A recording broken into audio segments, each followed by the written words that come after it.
Hi, everybody. Today's Friday, October 3rd, 2025, and our friend Martin Armstrong joins us.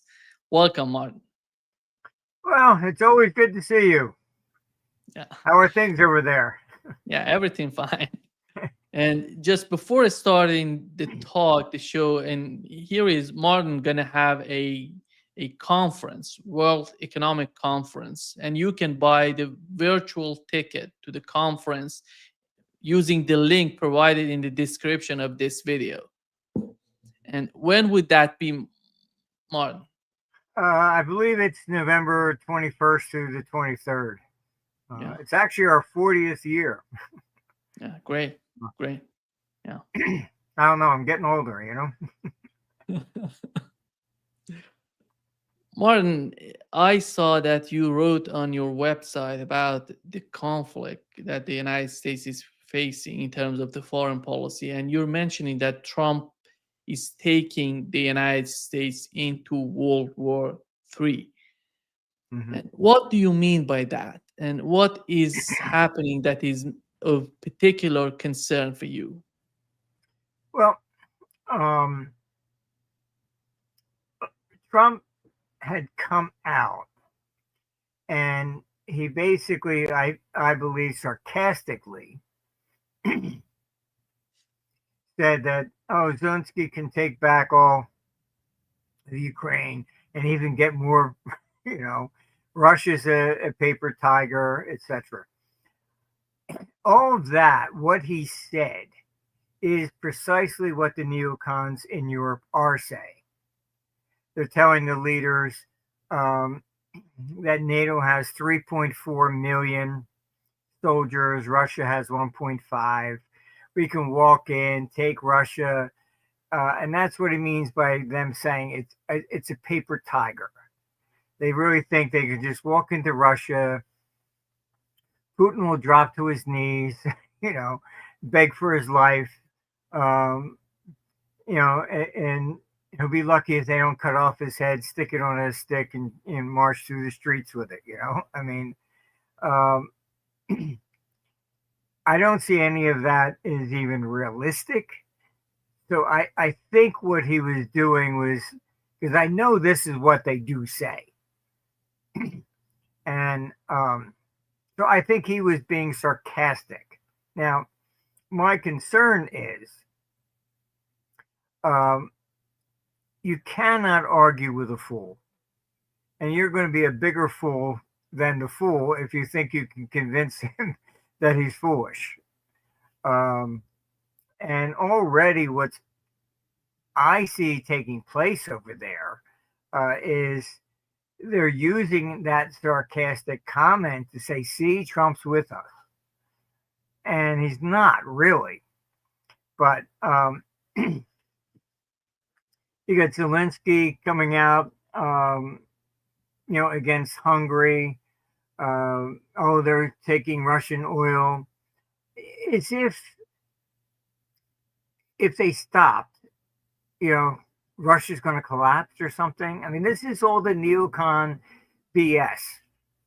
Um, the whole sanctions thing. This is a theory they always impose. Uh, Look, there's sanctions on. They put sanctions on Cuba in 1960. They're still there. Didn't work. They put sanctions on Iran, 79. Didn't work.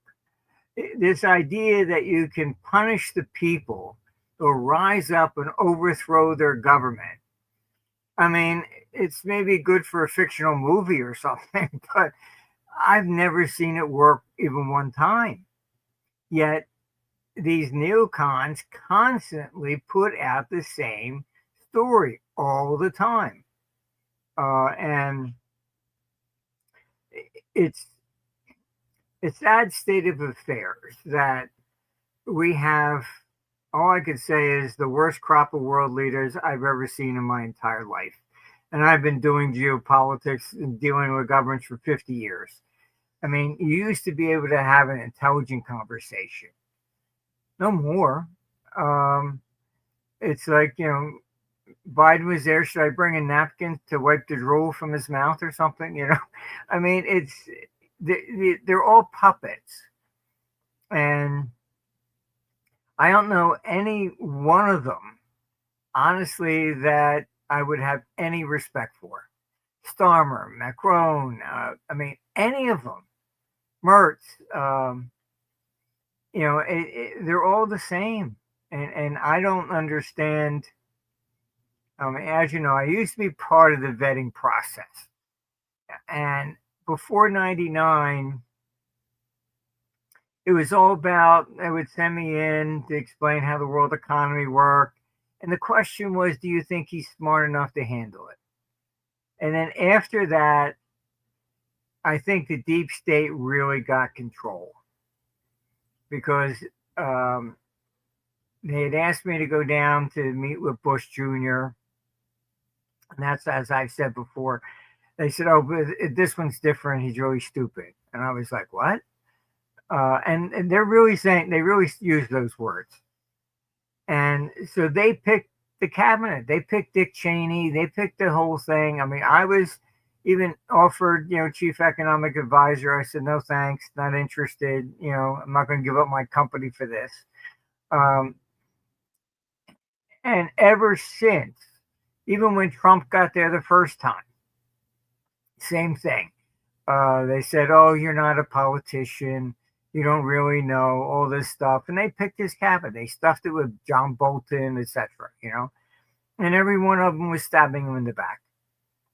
So that's kind of what we face here. This is what, what people have been calling the deep state, but it's deeper than they realize. And these neocons are part of it, and they're just caught up in all their power. And they're not there about the country, the debt. They really don't give a shit. It's what they have to achieve. That's it. If you just look at the national debt, we're still paying interest on World War One. The bulk of the debt is all war. World War One, World War Two, Vietnam, Korea. I mean, they borrow for everyone. They never pay it off. So we're still paying interest. Our interest expenditures now are $1 trillion, where the national debt under Reagan hit $1 trillion. I mean, it's just insane. But this is the problem in Europe.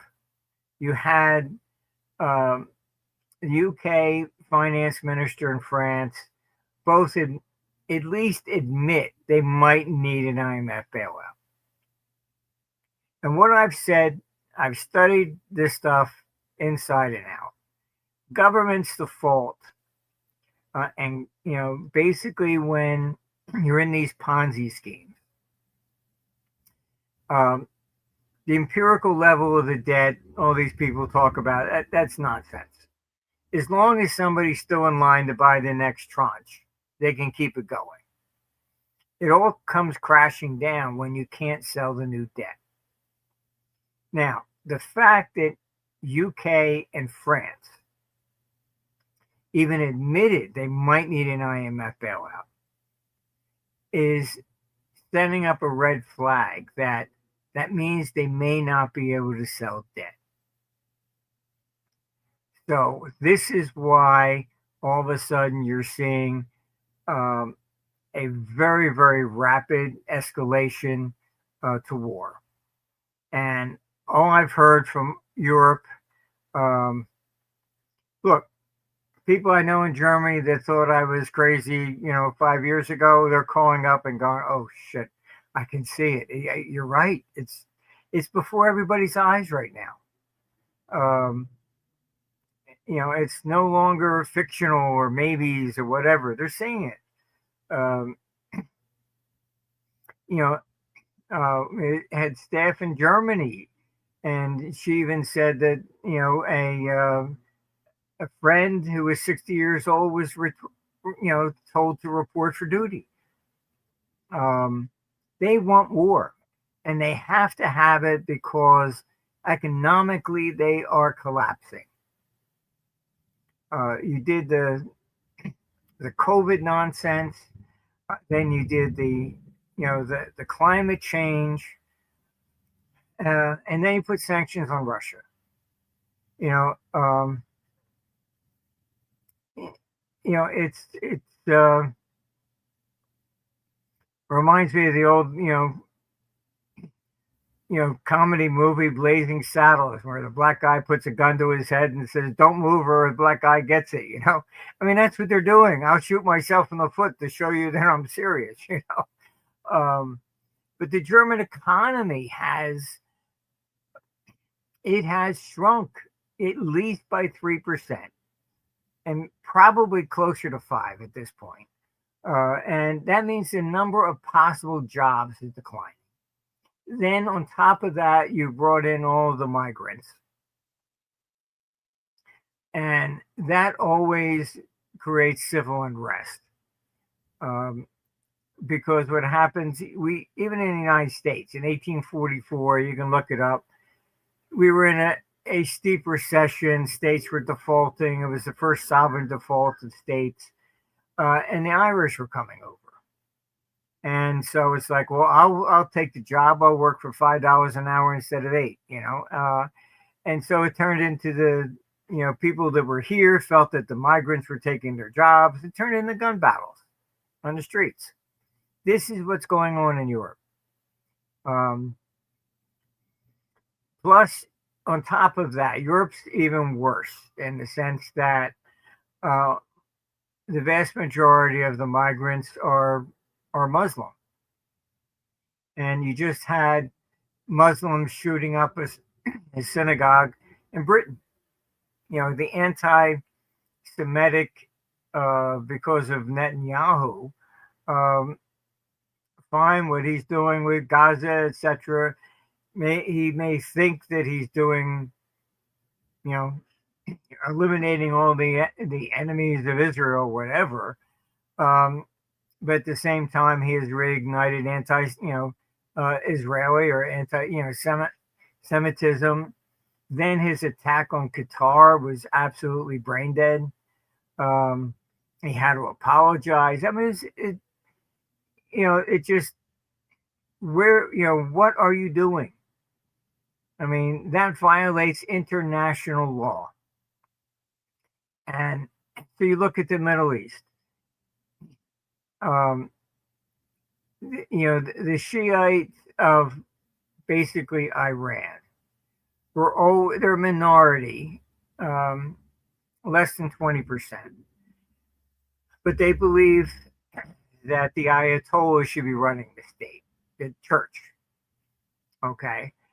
So that's always put them against the Sunnis, which Saudi Arabia, UAE, etc.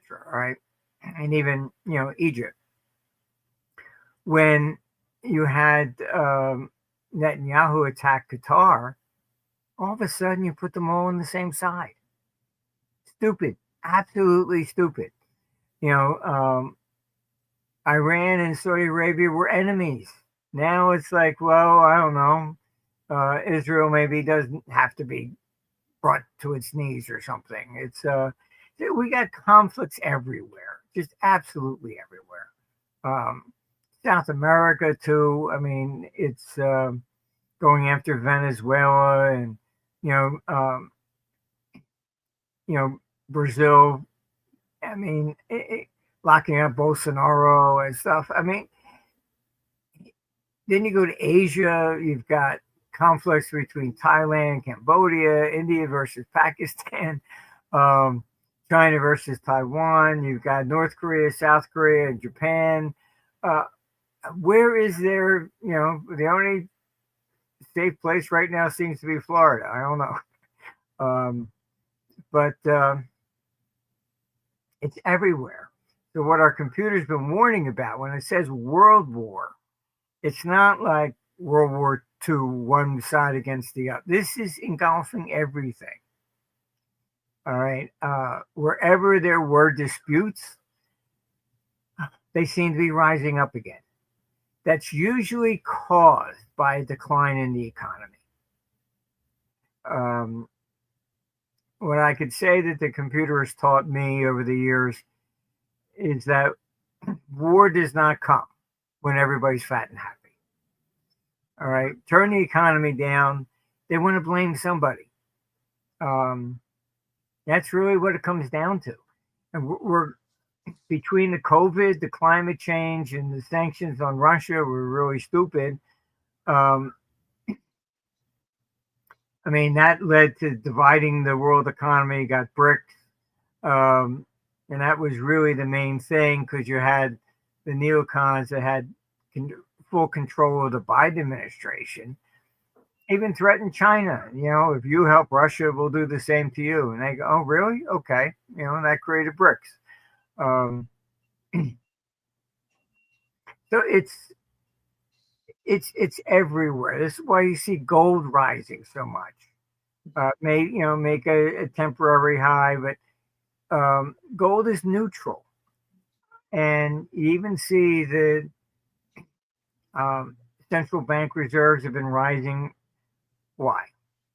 Because they also know you go into war, and if you go into war with the United States, U.S. isn't going to pay that debt that you have. They'll default on it. That's why China's been dumping. Um, you got uh, the EU in trouble. They're idiots. You know, they're on the edge of basically a default. And at the same time, it's Putin, Putin, Putin.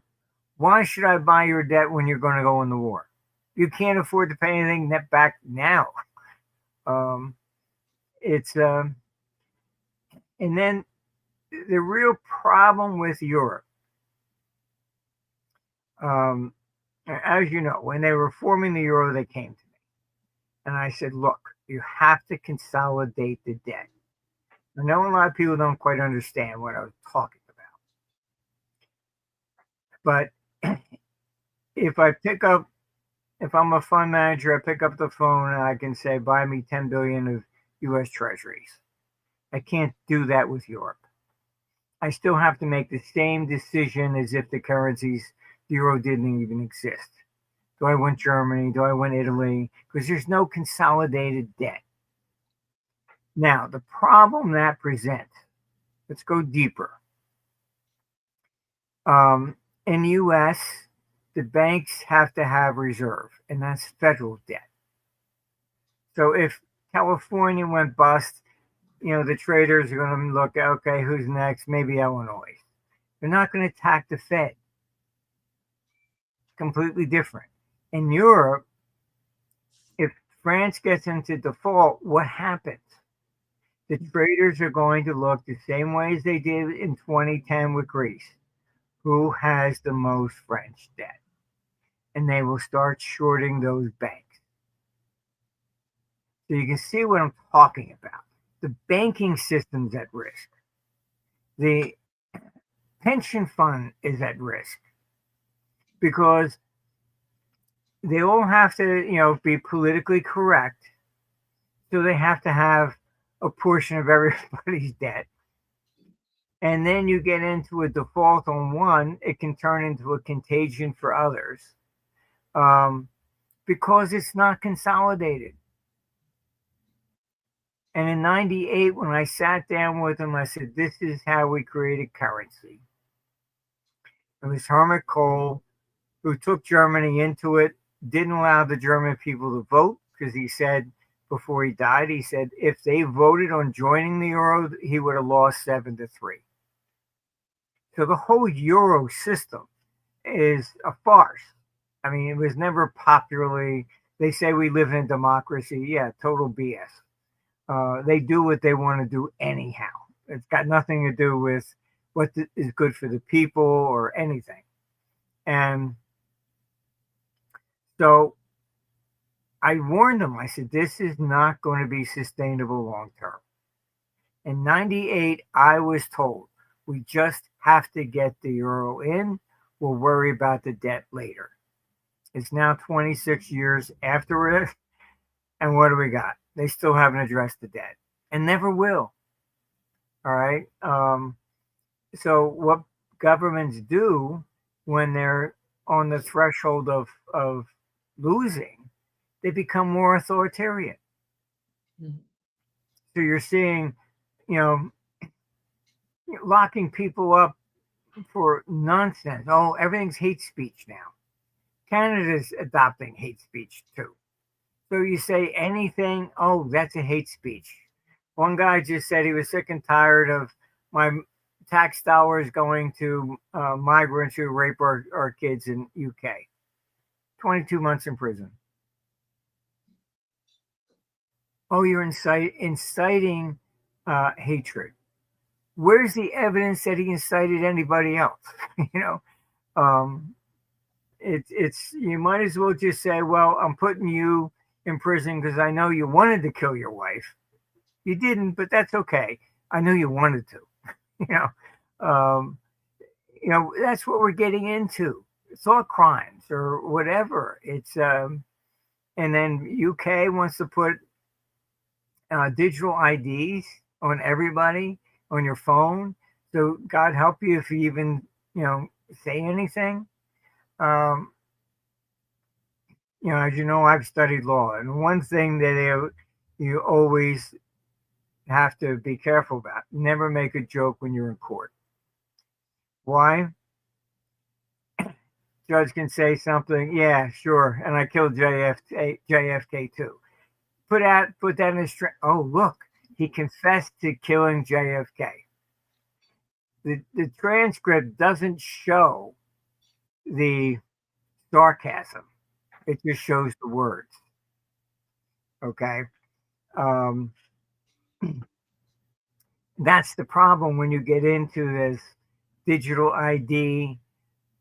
Well, I was joking. Well, it doesn't look that way, And next thing you go, 22 months in prison. Canada, for hate speech, maximum life imprisonment. And you didn't have to do anything. Just said something. This is getting completely nuts. I mean, completely nuts. I mean, I don't even want to leave Florida anymore. I mean, um, but this is what happens. This is what the computer's been warning about with this 2032 stuff. We get more authoritarian as we move closer to that. That's what will make the people rise up at the end and say, that's it. Enough is enough. Maybe we end up with a Bastille Day where they storm the prisons and release everybody who was thrown in for hate crimes or whatever, just like they did in France. I mean, it's just getting out of control. I mean, there's no more free speech over there. I was asked if I would go to meetings in UK. I said, sorry, we'll not go to UK anymore. I said, Stammer will lock me up for something I said 10 years ago. I mean, there's no rule of law left. So this is where we're at, and this is all taking place because they are in economic trouble. We should see Europe go into more of a serious economic decline into 2028. And this is part of the problem with Powell and the Fed. And, we got Trump saying, oh, he wants to lower the interest rates. And Powell's looking at the numbers. Hey, sorry, there's more coming into this country, fleeing from Europe and everywhere else, that the economy is not declining like people expected from the tariffs and all the rest of this stuff. It's just getting confusing for a lot of people. But when you get into these international conflicts, capital flees. I've shown, most of the hoards of Roman coins are from the 3rd century. You had 20 some emperors, and some of them were there just for a matter of a couple months. You were constantly changing things, and they call it the crisis of the 3rd century. And that's where you find hordes of coins. People buried them because they didn't know where to, there's no, can't trust the bank, you can't trust the government. Um, there was one hoard discovered in Britain in the last few years, 50 some thousand coins in a pot. Um, you know, when they're buried like that, obviously he buried it for a reason, but he didn't make it to come back to get it, did he? Um, that's that's the trauma of the third century. They bury their money, and what has survived are the guys that didn't make it back to get it. Martin, you've mentioned the situation of Europe. Right now, we know that this drone thing is popping up in Europe, and they're talking about Poland, Denmark, Germany. And yesterday, Putin at Valdo said that the whole reason of these drones and the story around them is to militarize Europe. Yeah, Looking at Europe today and looking at what has happened between Russia and China, I'm talking about the pipeline, Siberia 2 pipeline, hmm, which was supposed to go to Europe and right now is going to China. No Nord Stream pipeline, and Siberia 2 is going to China. Europe is somehow, the economy of Europe is sinking because of this continuous conflict, nonsense conflict in Ukraine. hmm, And the president of Russia says that they're trying to militarize Europe even more. yeah, that's very true. So, do you think that these leaders in Europe are all dead? Do they know what's going on? And what would be the future for Europe? It's hard to say. I do know the people, some of these neocons and stuff that I've had dinner with over the years, but I mean, they're the ones really running NATO. And that's what I mean about any of these leaders. I'm not impressed by the intelligence of any of them.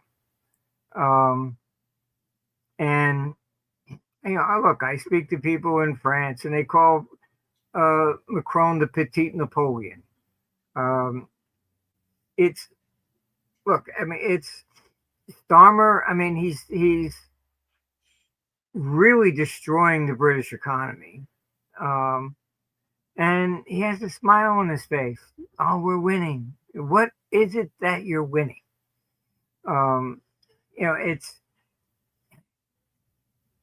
and he wants to imprison anybody that remotely criticizes him.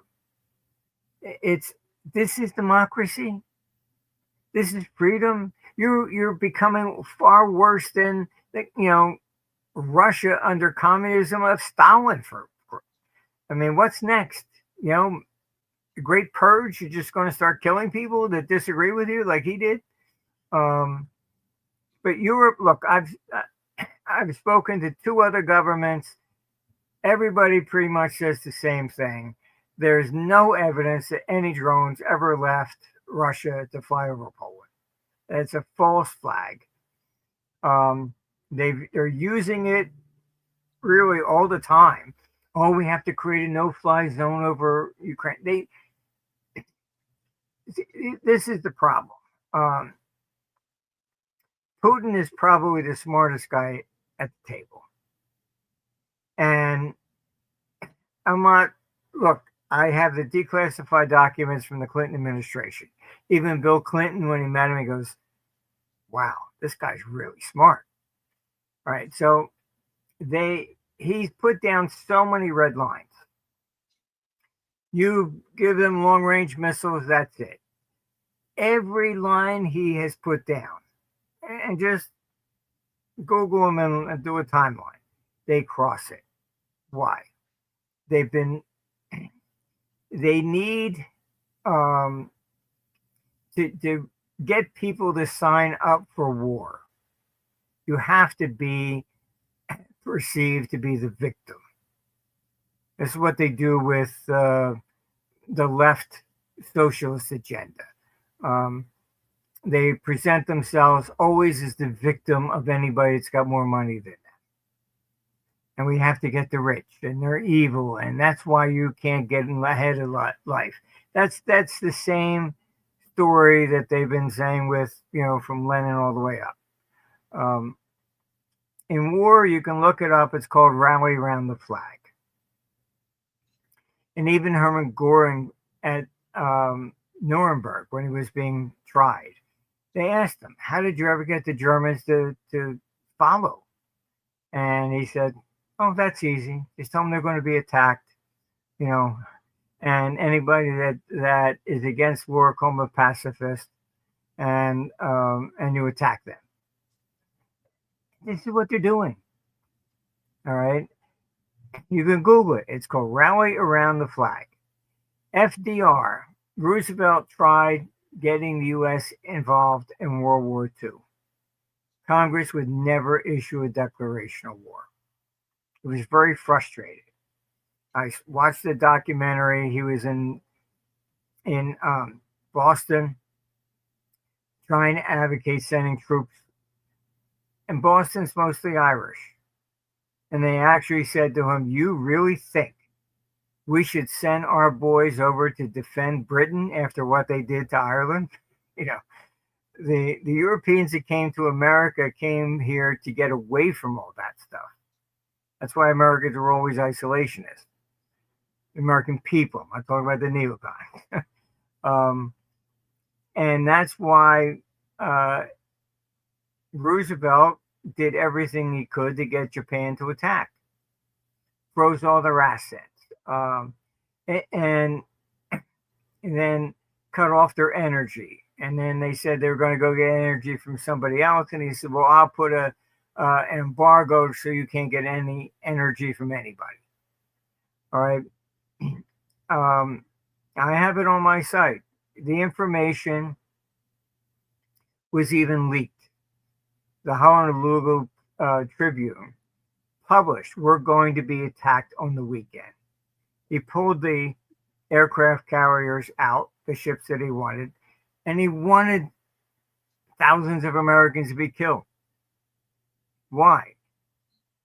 Then he went to Congress. That's it. This day in infamy. Then he got his declaration of war.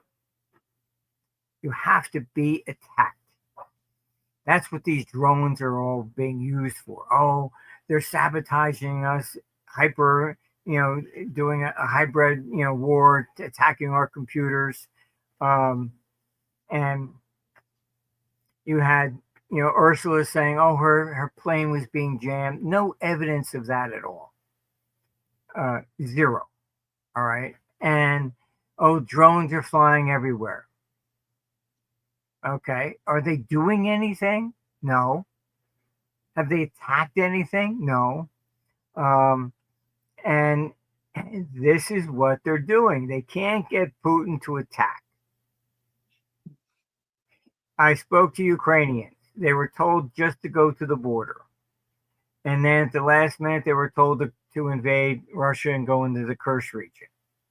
And I was told that order came from MI6 in England. Why did they invade, the Kursk region? What did you get out of it? Nothing. Okay. But they thought, we invade, that's it. He'll have to respond.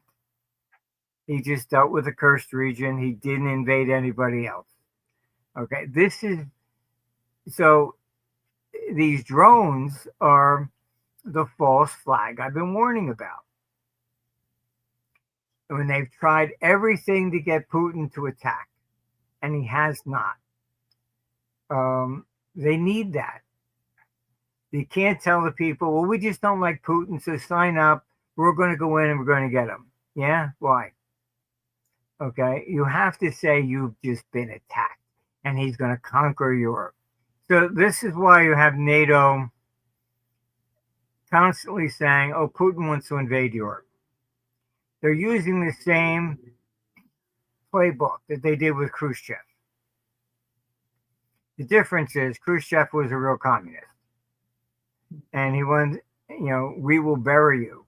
He really did believe that communism was the alternate to capitalism. Capitalism was evil. Um, Putin's not a communist. All right, that's why he had 70 some percent approval rating. Russians don't want to go back to communism, and nobody I know in Eastern Europe wants to go back. You know, we've been there, done that. Thank you very much. No more. Um, so there is nothing to invade Europe for. The energy they got to buy from Europe, I mean, from Russia. There's no gold. What do you get out of it? Nothing. All you're going to get is, a bunch of dead Russians, hatred. You're going to walk into Paris and the French are going to say, are you going to pay our pensions now? That's it. So he has said constantly he's not interested in invading Europe. And there's no practical reason to do so. I mean, Japan invaded Manchuria to get assets, to get the natural resources and stuff. I mean, just look at history. I mean, there's got to be a profit to do that. Alexander the Great, okay, fine, we're going after Persia. That was all the wealth of you name it. You can't say, well, let's go invade that country. What am I going to get out of it? Oh, nothing. The troops made money from the spoil. They shared in the wealth. There's no evidence of any historical battle just for the heck of it.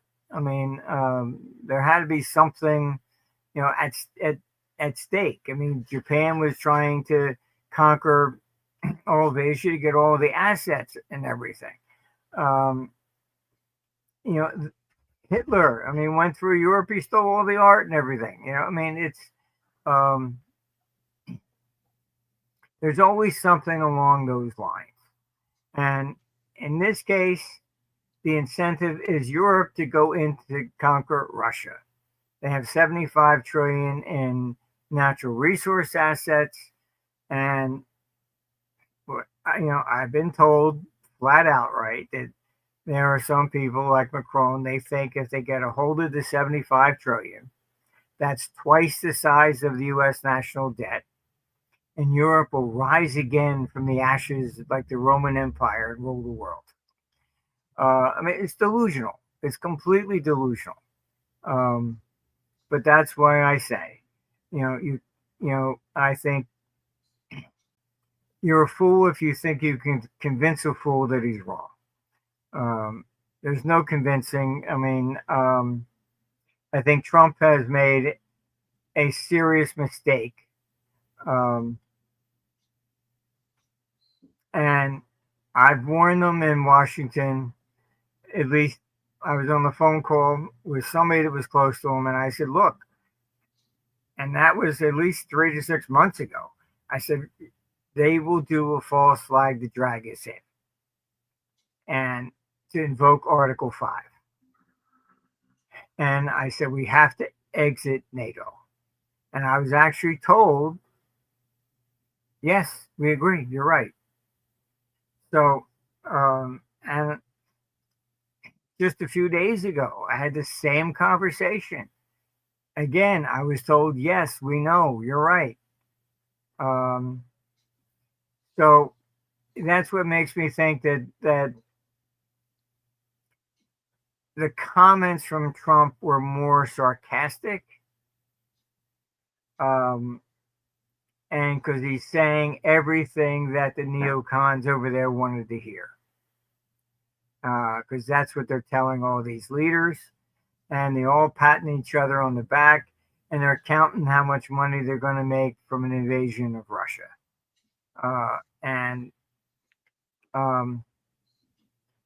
From a natural resource perspective, Russia is the richest country in the world. Even in 1917, we probably should make a movie of it, but they had the largest gold reserves of any country on the planet. Somebody hid them, so the Bolsheviks wouldn't get them. Many people looked to try to find it. Never been found. They thought, well, maybe it was buried in a forest. Others thought maybe they dropped them to the bottom of a very deep lake. And and people have searched trying to find it. Uh, I mean, it would be huge, but nobody's found it yet. It's like, maybe the Knights Templar type thing, you know. Um, so Europe is just economically imploding, and because of that, um, once you hand power to any politician like that,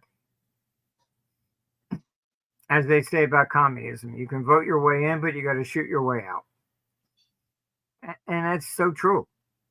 If you think Europe is going to simply hand back the reins, oh, geez, sorry, we were wrong. Not going to happen.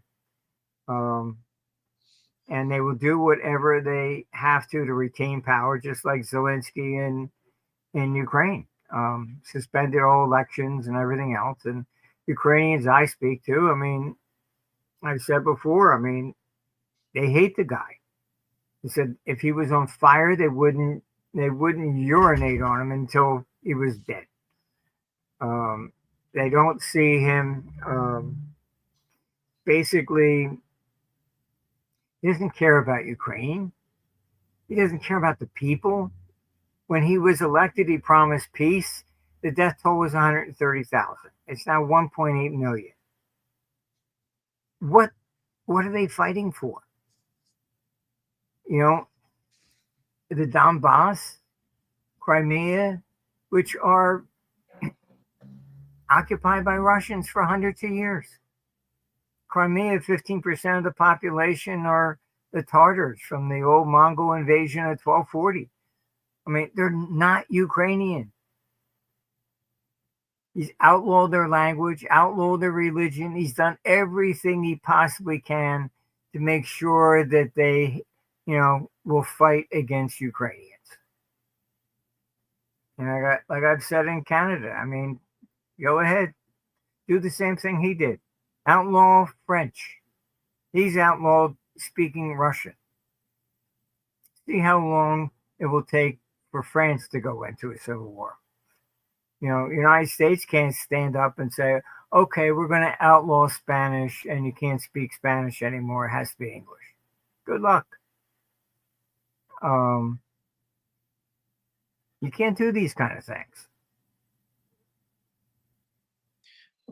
Martin, looking at Washington today, and it's totally different from what we've heard from Donald Trump before being elected in the United States. And he was talking, I remember, in many, I remember 4 or 5 podcasts with him, talking to him. And one of them was totally anti-Iran, and they said that why are we not do regime change? What are you not considering regime change in Iran? And he said, I don't have anything to do with Iran. I want to do, business with Russia and Iran. Why do we need to have them as our enemy? Because that would be totally against the dollar and the power of the dollar. But after all, you see, today we've learned that NBC reported that Trump has told agencies to share intelligence with the Zelensky administration to help guide long-range missiles and drone strikes on Russian energy infrastructure. And in the Middle East, we know that they're building up the weapons, and aerial tankers are in the region. It seems that we're going to have in the next 4 or 5 days, we're going to have a new war breaking out between Iran and Israel. Who's running the show in Washington? And I think he has been. Look, all I can say is I think he has been indoctrinated by the neocons. Netanyahu went to school in Philadelphia. He hung out with the Crystals. Okay. Irving Kristol is the one who started the whole neocon movement. So I know Netanyahu is a neocon. I think because he threw out John Bolton, Victoria Nuland, Um, I was not happy with his uh, pick of Rubio because I know Rubio is also like a neocon. I was told, well, he did that as a compromise with the neocons. Rubio's just smarter.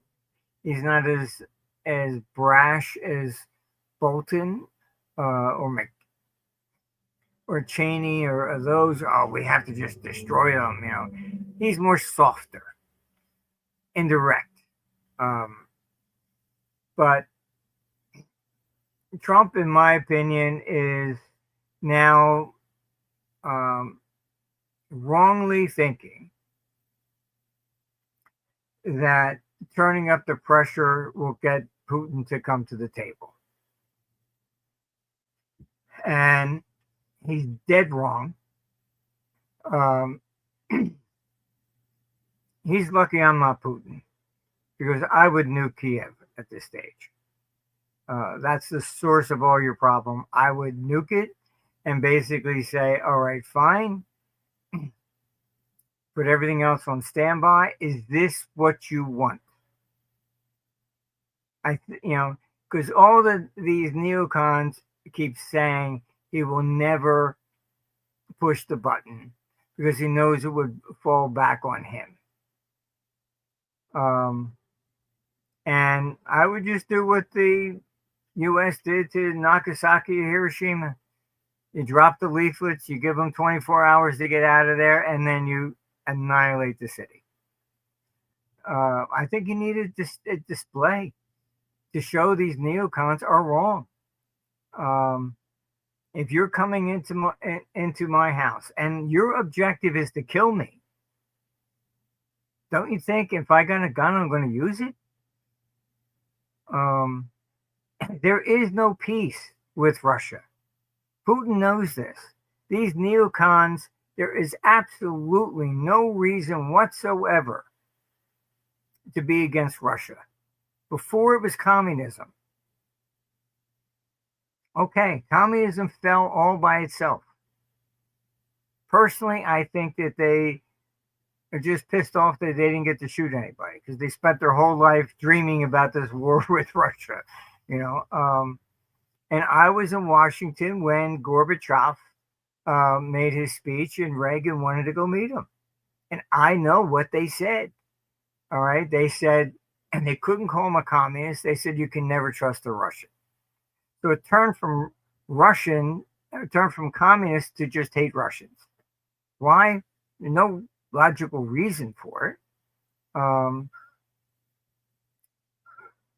Why? I mean, they don't want to invade. What's the issue? It's just racism, from what I can tell. There's no real anything, and Europe needs a boogeyman because it's economically declining. And if they don't, then their pension fund's going to collapse, the bank systems are going to collapse, and then what are you going to get? The people are going to be storming the parliaments and dragging the politicians out, if not hanging them, on the streets. I mean, it's happened throughout history many, many times.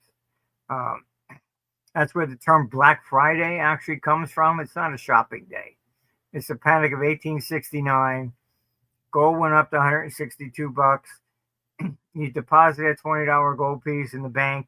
You went to go get your money so you could sell it for $162, and they hand you a greenback $20 bill. You only deposit $20. Here's $20. They start dragging the bankers out and hanging them on the streets. That's what they called Black Friday. They had to send in the troops, the militia, to save everything because they were just hanging them. So this stuff has happened many times throughout history, and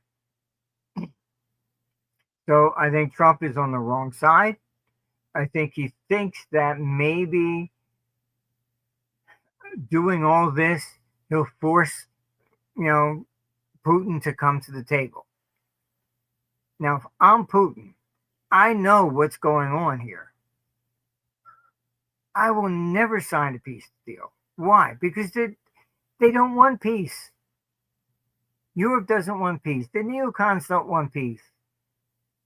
The Ukrainian people might, but they got to overthrow Zelensky to start with.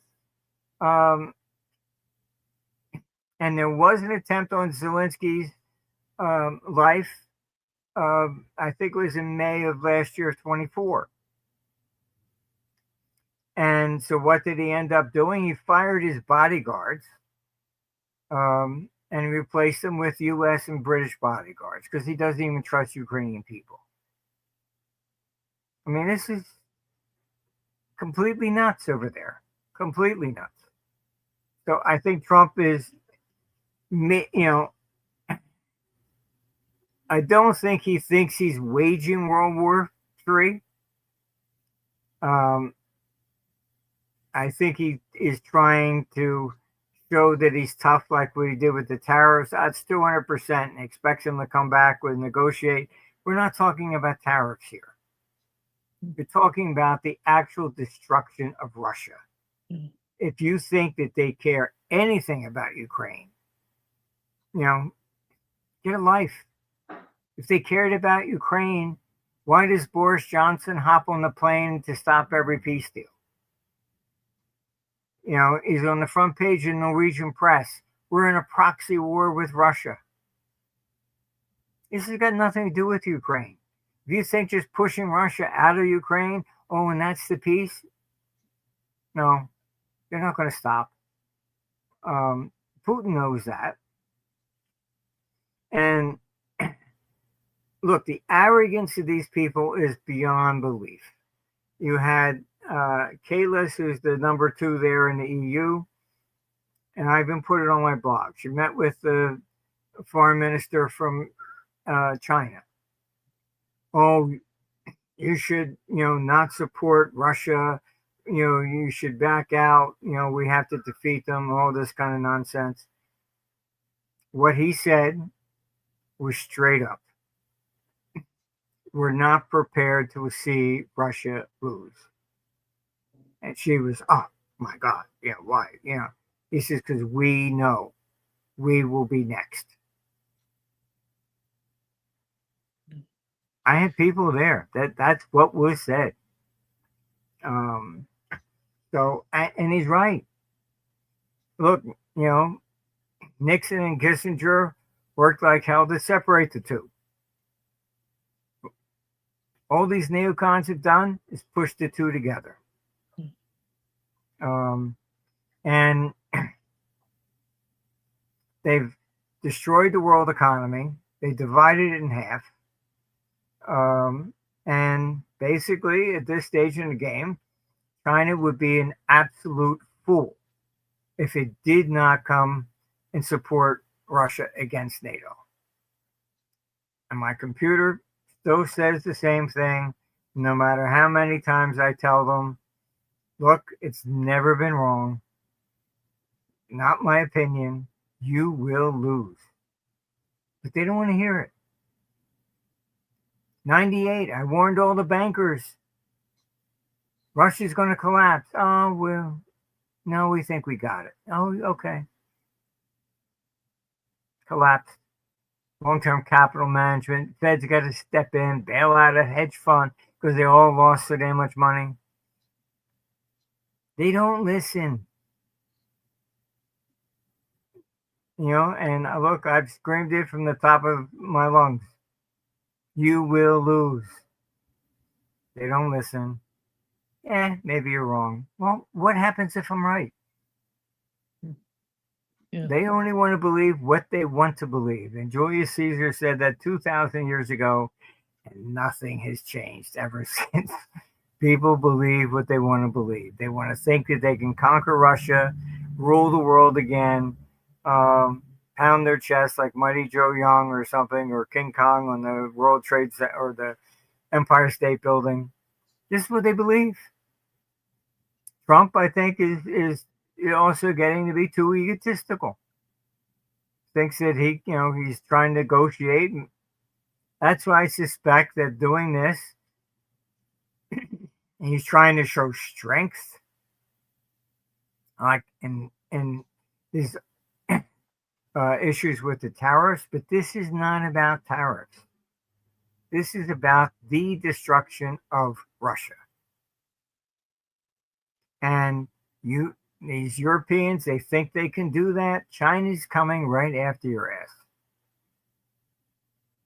So I would not. I got clients that do listen. They're getting the hell out of Europe, left and right.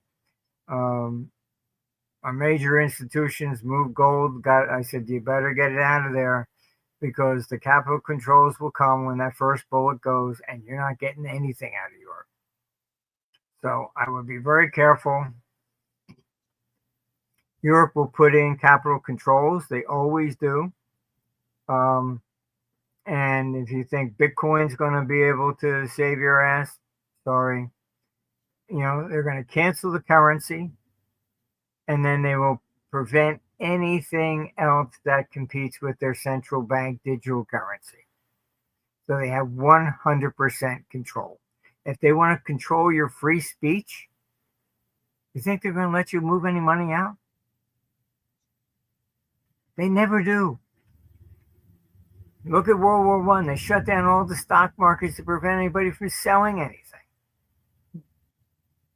So, Bitcoin has been really a money laundering instrument. It's not a store of wealth. That's where it got all the volume coming out of China to begin with. The Chinese figured out, okay, fine, I can buy Bitcoin here, sell it in the United States, I got the money out. Sell it over there. Canadians have been using it that way. Europeans are using it that way. It's a great money laundering instrument. That's really what it is. So what you will see is they know that, just as China did. They're going to clamp it down.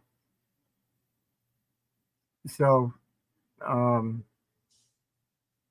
they probably will prevent, any Bitcoin or any digital currency other than their CBDC. I mean, Spain has already put in a law you can't take out more than 3,000 euros without government permission. Your own money from the account.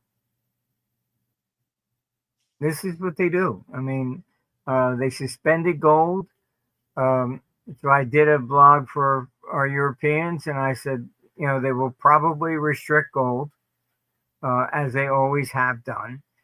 At least during World War I and II, particularly II, where the Americans couldn't even trade gold, they used the gold stocks. So I, basically said to the Europeans, you're probably better off with the gold stocks. At least they're on an exchange over here. You don't want something on any exchange over there that you wouldn't be able to sell. Yeah, it's hugely terrifying. Look, it's not my opinion. This is just what they always do. It's not. I'm not making up some fiction here. I mean, just you can probably even ask ChatGPT, I guess, about whatever. But they restricted gold even in Europe. This is what they do. So it's look. That is why even after World War I, and you had the Weimar Republic, it was a socialistic uprising revolution in 1918 in Germany. And they were even asking the Russians to please come and take Germany. They wanted to join this, Marxist utopia, which started in 1917 there, the year before. So what happens? Anybody with wealth, they got it the hell out. They moved to other currencies, put accounts elsewhere, all right? Then that's what caused the hyperinflation. December 22, they confiscated 10% of everybody's account. You have Ursula. Just look it up. She's actually said the same thing. We can take unused assets from people's accounts to fund the war. Unused because it's just cash sitting there, not doing anything. So we'll use it. Okay, so this is why Hitler, when he came to power in 1933, he passed a law. No German was allowed to have an account outside of Germany without government permission. He was trying to bring back all that money that had fled for World War I. That's when Switzerland, 1934, passed the numbered account. That's when they established secret accounts because of what, to protect Germans from Hitler. It's always about the money. So these aren't my opinions. This is just fact. Might be scary, but all I can say is, look, this is what they always do. They will always act out of their own self-interest. And if you really think they care about you, well, maybe Santa Claus will come December 25th too. Martin, before wrapping up this session, I think what's happening within MAGA movement and the way that Tucker Carlson is talking about the Middle East, the late Charlie Kirk has changed his mind toward the war because many of them are concerned about a war between Iran and the United States, which would be the final goal of what's going on. With the case of Netanyahu, as you've mentioned, is part of the neocon and the neocon concept. But how big is that? Because Charlie Kirk was trying, we've learned after his assassination, we've learned that he did everything to avoid a war between Iran and the United States. And he went to Washington, he talked with Donald Trump, and right now Tucker Carlson is doing the same. These people are hugely concerned about the future of the United States and these endless wars, specifically with this new dangerous war in the Middle East that is somehow expanding. It's not just, Donald Trump that doesn't seem to do anything good in that direction. And you've mentioned the attack on Doha. It was something amazing to see. The attack in Qatar, which was unbelievable. You look at, Qatar is one of the most important allies of the United States in the Middle East. And how do you find it? How do you see these people who are criticizing Donald Trump with these sort of policies, even in the Middle East? How a war, a full-out war between Iran and the United States would influence the future? Well, because I don't think it's going to be simply Iran. They will join with Russia, China. I mean, you're dividing the world. And look, I've studied military strategy, right? If I was them, I would basically, I would take action in Europe. Simultaneously, I would invade Taiwan. And a third prong, I would use Iran to go after Israel. Now, and the reason I say that, this is how Napoleon lost. You can't fight wars on every single front. And it was easy when it was just the Allies against basically Hitler on one side, and it was U.S. basically in Asia against Japan. All right. Honestly, I mean, this is what I would do. I mean, I would be looking at a three-prong attack, uh, and that will overwhelm the other side. It's you got to create this unity, and I mean, I'm just looking at history, how you do it. That's what I would do, and I warn them, but it seems to go in one ear and out the other. Again, I think it's because these neocons um, just hate Russians. I was on, maybe, what was it, last year, I guess it was. I spoke to somebody on Capitol Hill in the very upper echelon, and I was told that they um, had been informed that the U.S. would be at war with China, not Russia.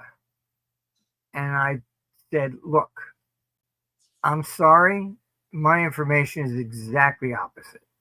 And I think what's happening is you're being given a bullshit story. So you pay attention to China, but you don't pay attention to what they're doing in Europe. Maybe it took 6 months after that conversation. They called back and said, okay, you're right. Now, the CIA and the rest of them, they should have information as good as what I get.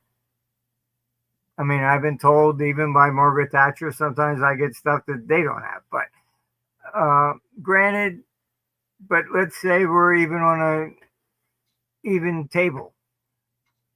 Why am I saying Russia and they're saying China? Because something's wrong here.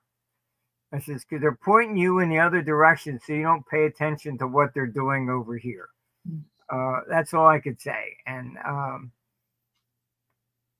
I mean, my sources have been basically infallible. I mean, it's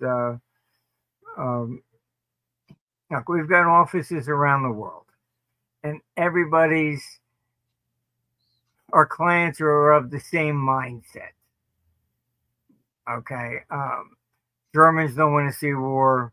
Um, Asians don't want to see the war. So it's everybody's like, hey, this what's going on over here. It's I just got info that Germany's trying to push through laws that allow them to clamp down on absolutely everything, including free travel. You won't be able to go from one town to the next without permission.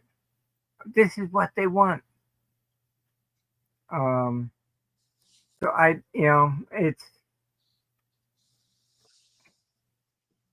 don't know. There is a conflict. I see it. As I said, I did go to Mar-a-Lago with dinner with with Trump when he was president the first time, and I think it was like March of 20 or something, and that's when he said he wanted to pull the troops out of Afghanistan, but it was the reason, and he said that he was tired of writing letters to their family that your son died for God and country, and he said, "What are we doing there? What difference are we going to make? They've been fighting over borders for 1,000 years." Okay. So he impressed me then because it was the first head of state I ever heard that even thought about the people that die on the battlefield. I spoke to RFK. Same thing. That's why I was kind of pushing for him to join. He was against war. He'd even asked me, how would you solve the Ukraine war? So, I mean, look, I've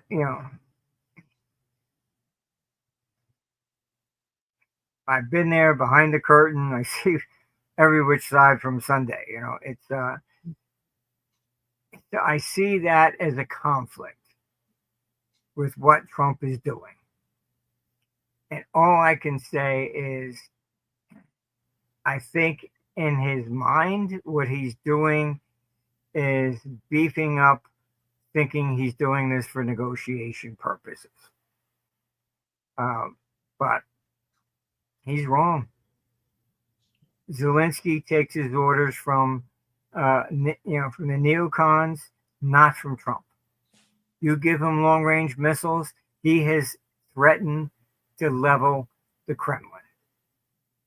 He even said, I hope you have bomb shelters. That's the only possible way of maybe, and just maybe, getting the Europeans off their ass to say, is this really what you want? And then I would say, look, every capital is now targeted. What do you want? Nobody seems to listen. Nobody seems to care. They let these neocons do whatever the hell they want. Ukraine is nothing but a pawn on the chessboard. They don't care if one Ukrainian is still standing at the end of the day. They do not care. If they really gave a shit, they wouldn't be doing this all this time. And what are you fighting for? As I said, for what? Territory? The solution was very simple. Czechoslovakia split ethnically. Czech Republic, Slovakia. Yugoslavia broke up. Serbia, Croatia, Armenia. You break up according to the ethnic lines. And this is part of our problem with Ukraine. It should have been split. That was the Minsk agreement. Merkel even signed it. France signed it. And then she had the audacity to say, well, we never intended to honor it. Just allowing Ukraine to build an army.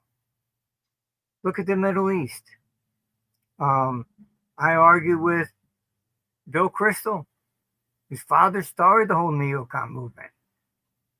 90s. Oh, if we go into the Middle East, we'll take out Saddam Hussein, Assad out of Syria, and Gaddafi will bring peace to the Middle East. This is what he told me. I said, are you out of your mind? Have you ever even been there?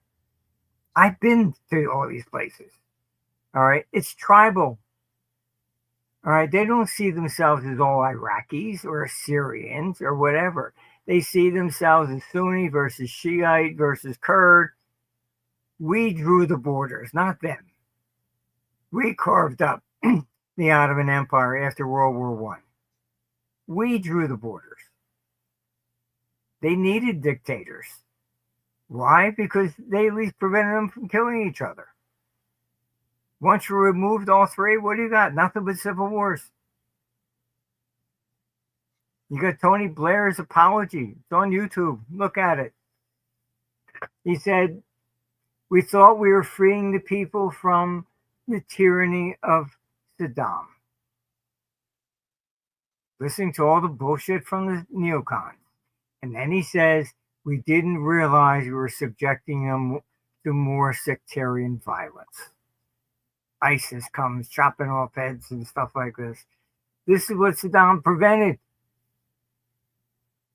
And on top of all that insanity, all right, Saddam was the #1 enemy of Iran.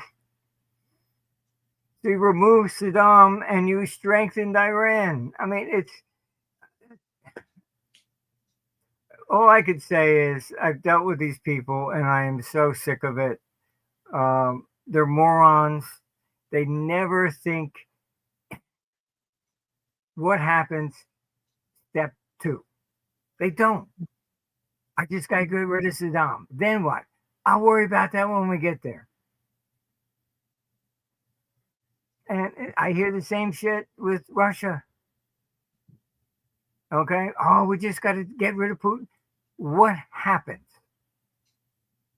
If Putin's overthrown or something like that, you're getting somebody like Medvedev. You screw with me? Okay, there it is. Boom. I'm going to push the button. There is never any, these people are not intelligent. I'm sick and tired of it. Um, they are a bunch of absolute idiots, and there's no strategy whatsoever. You got Robert McNamara, also on YouTube, before he died. He's the neocon, took us into Vietnam. He said, sorry, we were wrong. 58,000 Americans died. He said, we thought Russia was involved. It was just a civil war. That was his apology to clear his conscience before he died. You know, they've never been right about anything, ever. They're too prejudiced. I don't know what to say. It's just that I'm sick and tired of it, really, because it's always the same thing. Yeah, it's unbearable. It's unbearable. It is. I mean, at least give me something new for once. You know, it's Yeah. I'm just sick and tired of the same old bullshit, always over and over and over again. Yeah, yeah, exactly. Thank you so much, Martin, for being with us today. Great pleasure to talk to you. Well, it's nice to see you. Take care down there. Take care. Bye bye.